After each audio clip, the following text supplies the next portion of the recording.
Sarah Kwamboka. Faith Chepkoech, Southly. Chepkesho Vaseline Prisons. She's going to finish. That is the Uganda lady.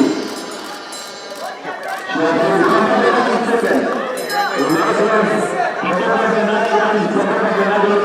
Haikuwa rahisi, tumeng'ang'ana, najua pia, so namshukuru Mungu tu cause nimemaliza. Alikuwa tu cause unajua sasa huko Uganda haina watu strong side, so at least Kenya maybe tunakuja kujaribu ndio at least to qualify. Nafurahia kuwakilisha Kenya kwa maana pia ilikuwa target yangu.